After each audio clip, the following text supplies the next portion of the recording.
Welcome to the Foundry. I'm Josh Watson. I'm Michael Whitfield. In this episode, we're going to talk about Utopia. It's going to be brought about by AI and automation and this wonderful future that it may bring, as opposed to the one we always think about, which is the awful, jobless one that we'll cover later. Skynet. Or Skynet, yeah, exactly. So, obviously, we're going to keep adopting AI and automation. Like, that's the trend. It's just only getting better, right? Just thought of something really funny. What? And then I forgot. That's great. I'm glad we stopped for that, because that was. Why do we have to stop? That was really important. Yeah, why did we have to Well, keep going. If you have any more ideas, Okay, make so- sure they're completed when you get to it. Okay, it's like the took our jobs thing. You know, when we were talking about like, someone has to program them to kill us, right? So it's like the soldiers are like, they took our jobs. Right. Yeah, the military like they took our germ. I wanted to kill that guy. Everyone's gonna be that way. You know what I mean? Like the field, like the surgeons, like they took my germ. Like when you talk like that, you have 8 years of school. At a certain point, it's But- idiocracy all over again. But let's think about that, right? I mean, because like we talk about like Maslow's hierarchy of needs, right? So you got survival and food and shelter, and then you've got familial and like human interaction and social needs, and then at the top you got self-actualization.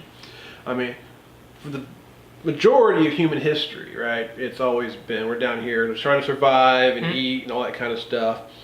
And although it's hard to recognize, we kind of have gone up from that. Like most people don't worry about where they're going to eat anymore, right? Like I don't get up in the morning like, oh, I have to kill something today, or I'm not going to be able to eat tonight. My family's going to starve. Like that's kind of gone. I gotta kill it in the office to get fed, man. Exactly. Now I gotta go in. I gotta kill it every day. You gotta hustle. And the thing is like, so that's kind of we really have gone up the ladder a rung, right? We're more like on familiar needs and social needs and things like that are kind of where we are.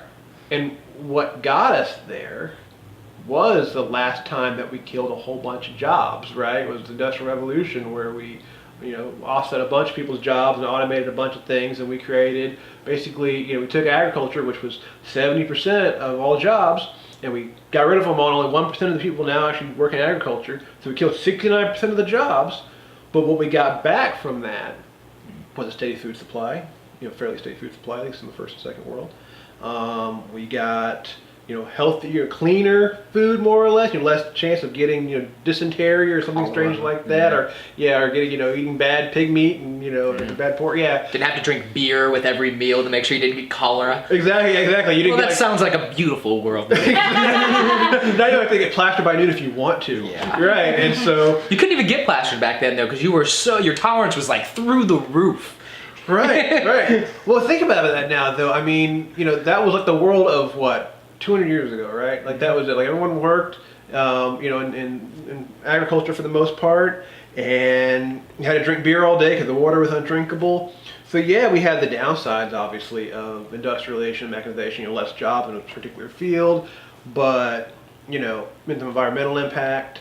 But really, the benefit to humanity has been that we've been able to kind of say, okay, yeah, food, we've kind of checked that off. You know what I mean? Like we got that covered. Right. I mean, you think back to like we talk about Malthus, that that was an idea from like the late 1700s. So it's not even that long ago in terms of human history, where he was like, okay, human beings are going to keep population keep growing, and eventually it's get to the point where we can't grow enough food to supply, and so either people have to be abstinent or not have children by some method, or we have to have more war and pestilence to keep the population down, because the only way we're going to be able to all eat. And of course, he wasn't thinking about the fact that human beings were ingenuitive and found ways to. I don't think he ever could have conceived of the things that have come. Exactly, I mean, like Lord. GMOs and farming mechanization and all that kind of Sweet stuff. Cheez-Its. Right, and that's. What was that? Sweet Cheez-Its. Right. I mean, I that's. thought he said sweet cheese. So did I. I was like, a sweet cheese? That sounds wonderful. Cheez-Its is better. Right. I love baby cheeses. I saw cheese puffs the other day. They were honey cheese puffs. Are you That's serious? really good. What? Did you have Freak. some? And you didn't bring us any? No, I had them. Oh. Well, they weren't good? I don't know. I didn't buy them. Oh, okay. Too bad. That's pretty good, actually. All right. Anyway, back Sorry. on the topic. And so Malthus, you hear that idea that people still, like we have to like neo-Malthism or whatever it's called. People still kind of believe that population will eventually outpace the amount of food that we can generate. But so far, they've been wrong. Human beings have been able to innovate. Once again, that's due to industrialization. So we basically live in what would be considered a land of abundance now compared to 200 years ago. So yeah, I mean, back then, if you saw that mechanization and things, and you say, oh, it's going to take all of our jobs, and everyone's going to be unemployed and not be able to feed their family, but then the opposite has happened. Food has become so cheap and so plentiful that even if you work a different job or a lousy job, you know what I mean, you can still at least afford to eat. Because prior to that, it was something like 50% of a person's income went to food. And now it's only like 10% of people's income that goes to food. So imagine before, like, you'd be working half your time just to eat to survive. It's crazy. Now it's only 10%. It's it's less than a week, right? It's like a few days out of your week goes to make enough money to actually feed yourself. You're lucky, yeah. Yeah, for most people.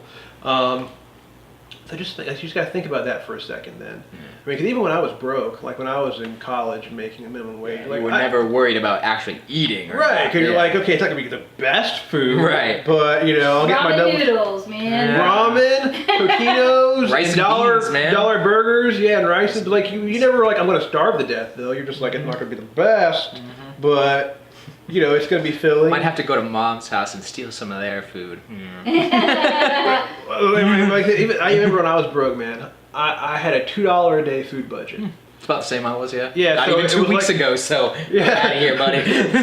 So it was like, and it was like a 99-cent cheeseburger for lunch, and 99-cent burger for dinner, and then like a 30-cent cup of noodles if like I was still hungry. So it was like $2.30. So I had a $60 a month food budget.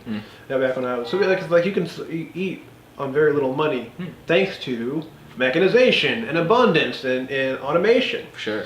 So what does that mean in the future for other things if we start automating them in the same way that we've automated agriculture via AI and automation? I mean, yeah, once again, far fewer jobs, but everything's cheap and plentiful, and there's scarcity has become almost a non-problem at that point, right? There's only some things that you can make more efficient, you know what I mean? And there's only some things that AI can do. Right. So, I don't know. Well, think about, but the things that matter Right. are the things that people want to have cheaper, right? So like, we talked about like the idea of like AI in surgery, right? That, okay, before you got a doctor who's operating those surgery robots that exist now for precision, but it may take him several hours to do one surgery because it's very precise work and he's going a little slowly.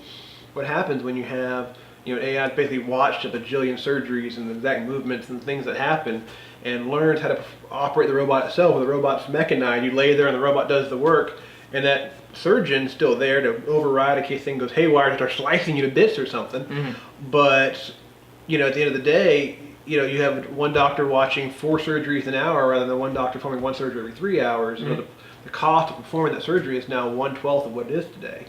Yeah, once again, there's not many surgeons, not many rich people who can afford it and afford, medicine at the prices we have today. But what if medicine is priced to reflect the low, reduced cost thanks to automation? Right. So at that point, you have Utopia. You have people who can basically sit around and do whatever they imagine waking up. Like, imagine if you didn't have to come here and listen to my bullcrap every day. Every day? Well, When did this happen? Right. On the days you actually show up for I think I've work. been not showing up, yeah. Well, but imagine like being able to wake up and be like, today I want to read, and learn about some subject, and you had all the time in the world to do that because you didn't have to go to work, or you wake up and I want to go see whatever site there is to see because it's, it's a hyperloop train that costs almost nothing that's run on, solar energy, and I can go see my girlfriend over there in Las Vegas. I'm here in Florida, by the way. So hyperloop it in 45 minutes. Exactly. Not quite, but yeah. Also said, like, you could do all that and it would be cheap because there's no human beings that have to pay salaries to. So as long as there is some kind of way to get money down to people so they can spend it, whether it be universal basic income or whatever it is, that you would basically have more or less an automated utopia type situation. And then human beings can work on that next level, right? They can work on their social relationships because they have all the time in the world to do that. But will we do it? That is the question.